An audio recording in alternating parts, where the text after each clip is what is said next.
ఘోర రోడ్డు ప్రమాదం జరిగింది. ఈ ప్రమాదంలో కూలీలు మృతి చెందిన ఘటన ప్రస్తుతం మనం బ్రేకింగ్ న్యూస్ చూస్తున్నాం. దేవరపల్లి మండలం చిలకలవారిపాలెం దగ్గర లారీ బోల్తా పడింది. ఈ ప్రమాదంలో 7 కూలీలు అక్కడికక్కడే మృతి చెందారు. మరొకరికి గాయాలు కాగా ఆసుపత్రికి తరలించారు. జీడి పిక్కల లోడ్తో ఉన్న లారీ అది బొర్రపాలెం నుంచి తాడిమళ్ళ వెళుతోంది. మార్గ మధ్యలో ఈ ప్రమాదం జరిగినట్లుగా తెలుస్తోంది. చిన్నాయిగూడెంలో ఈ విషాదం చోటు చేసుకుంది. మృతుల సంఖ్య ఇంకా పెరిగే అవకాశం ఉంది అంటున్నారు. జీడి గింజల లోడ్తో వెళుతున్న లారీ ఒక్కసారిగా అదుపు తప్పి లోయలో పడిపోయింది. ఈ లారీలో మొత్తం 12 మంది కూలీలు ఉన్నట్లుగా సమాచారం. జంగారెడ్డిగూడెం నుంచి పెరవలి వెళుతూ ఉండగా ఈ ప్రమాదం జరిగింది. అయితే బస్తాలపై కూర్చుని ఉన్న 7 కూలీలు ప్రమాదం జరిగిన సమయంలో వాటి కింద పడి మరణించారు. లారీ క్యాబిన్లో ఉన్న ఒక కూలీతో పాటు మరో 3 గాయాలతో బయటపడ్డారు. 8 మందిలో ఒక అతను క్యాబిన్లో ఉన్నాడు. ఇంకో మిగతా వాళ్ళు 7 కూడా పైన ఉన్నారు. ఈ యొక్క ఏదైతే మనకి ప్లేస్ ఆఫ్ అఫెన్స్ ఉందో ఇక్కడికి వచ్చేసరికి ఈ వ్యాను రోడ్డు మీద గొయ్యి ఉండటం వల్ల లెఫ్ట్ కొంచెం కట్ చేశాడు. కట్ చేయడంతో పక్కగా లాగి కాళ్ళలోకి వెళ్ళిపోయినప్పుడు పూర్తిగా తిరగబడిపోయింది. టైర్లు పైకి వచ్చినాయి. దాంతో లోడ్ కింద ఉన్న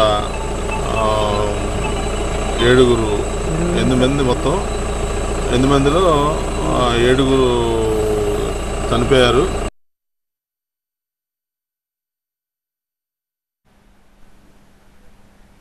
మా ప్రతినిధి లైవ్ లో సిద్ధంగా ఉన్నారు మరిన్ని డీటెయిల్స్ అందించడానికి.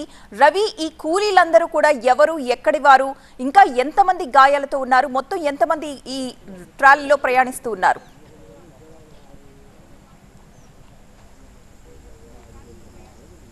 మొత్తం అయితే డ్రైవరు క్లీనర్తో పాటు మొత్తం ఇంకో 8 మంది ఇక్కడ ఈ లారీలో ఉన్నారు. ఇది టీ నరసాపురం మండలం బొర్రంపాలెం దగ్గర నుంచి మన జీడి పిక్కల లోడుతో వస్తున్నటువంటి వ్యాను. ఇది చిలకవారి పాకల ప్రాంతానికి వచ్చిన తర్వాత మనం చూస్తున్నాం ఒక పంట బోధి చాలా లోపలికి దాదాపుగా 10 నుంచి 20 అడుగుల లోపలికి ఉన్నటువంటి పంట బోధి. దీంట్లోకి బోల్తా కొట్టినటువంటి పరిస్థితి.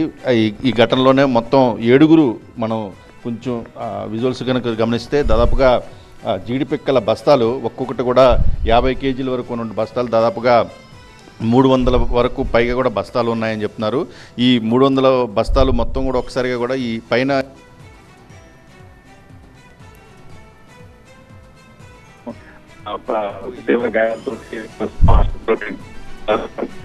లారీ డ్రైవరు క్లీనరు ఆ ఇద్దరు కూడా పరారైపోయారని పోలీసులు చెప్తున్నారు. దీనిపైన దర్యాప్తు కూడా చేస్తున్నారు.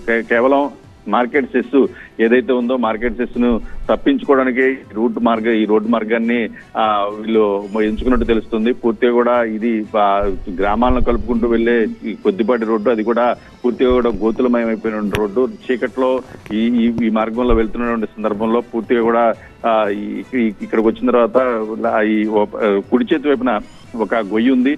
ఆ గొయ్యిని తప్పించే క్రమం కావచ్చు, లేదా రోడ్లో కూడా రోడ్డు తప్పించే క్రమంలో చిన్న రోడ్డు చెప్పండి. రవి, అంత భారీ లోడ్ వేసుకుని ఆ గతుకుల రోడ్లోకి అసలు ఎందుకు వెళ్ళినట్లు? అది మెయిన్ రోడ్ కూడా కాదు కదా.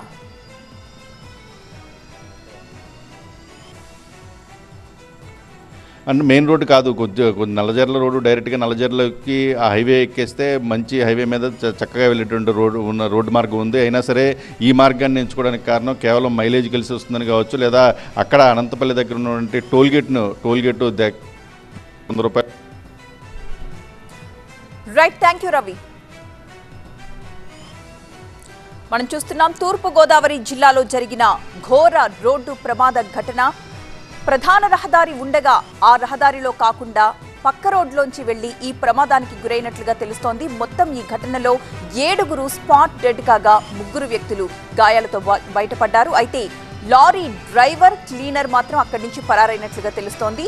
ఈ 7 కూలీలు కూడా అక్కడికక్కడే మృతి చెందారు. ఆ బస్తాల కింద పడి లారీ తిరగబడగానే ఆ బస్తాల కింద పడి వారు మృత్యువాత పడ్డారు. బొర్రపాలెం నుంచి తాడిమళ్లకు వెళుతోంది ఈ జీడి గింజల లారీ.